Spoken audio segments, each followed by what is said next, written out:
کہ ہم اس مدرسے کو یاد رکھیں، یہاں کے طلباء کو یاد رکھیں، اس مدرسے کا امداد کر کے، اس مدرسے میں صدقات و خیرات بھیج کر کے ہم یہ نیت کریں، اے اللہ ہم نے جو صدقہ کیا ہے، خیرات کیا ہے، جو امداد کیا ہے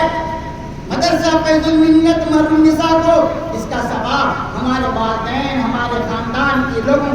کی روح اس کا ثواب آتا ہے، اس کا ڈبل فائدہ ہوگا۔ ایک تو طلباء کا امداد ہو جائے، اس مدرسے کا تعاون ہو جائے، اور بڑا فائدہ یہ ہوگا کہ آپ جن کی نیت کریں گے ان کی روحوں کا اس کا ثواب ہوگا۔ اس لیے بزرگوں میں ایک مشورہ دینا چاہتا ہوں، کیونکہ سارے لوگ یہاں بستی کے علاقے کے لوگ ہیں، خدا را اس مجلس میں عہد کر لیں، اپنے گھروں میں ایک ڈبہ رکھ دیں، مدرسہ فیض المنت محروم النساء کے نام سے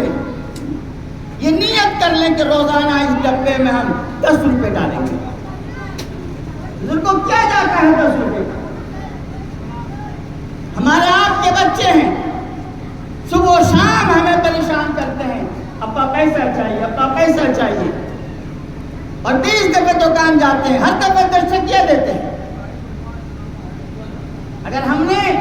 10 روپے کی نیت کر لی کہ گھر کا ہر فرد سے کہہ دیا جائے بھئی یہ ڈبہ رکھا ہوا ہے مدرسہ فیض المنت کا، اس ڈبے میں ہر آدمی 10 روپے ڈال، مہینہ مکمل ہو آپ اس مدرسے کو پہنچا دیجئے۔ یہاں کے اساتذہ سے کہیے، صدر مدرس مولانا فیض احمد صاحب رحمانی سے کہیے کہ میرے فلاں فلاں رشتہ داروں کے نام ان کی روح پہ ثواب آپ بخشوا دیجئے، اصال ثواب کر دیجئے، یہ رقم ہے آپ قبول کر لیجیے، اصال ثواب بھی ہوتا رہے گا، اس ادارے کا تعاون بھی ہوتا رہے گا۔ کیا کریں گے اس طریقے سے؟ انشاءاللہ بولیے انشاءاللہ۔ کچھ نہیں، 10 روپے میں کچھ نہیں جاتا ہے، عہد کیجیے اور ہمت کیجیے کہ جتنے بھی دینی ادارے ہیں، جہاں کہیں بھی مدرسے ہیں،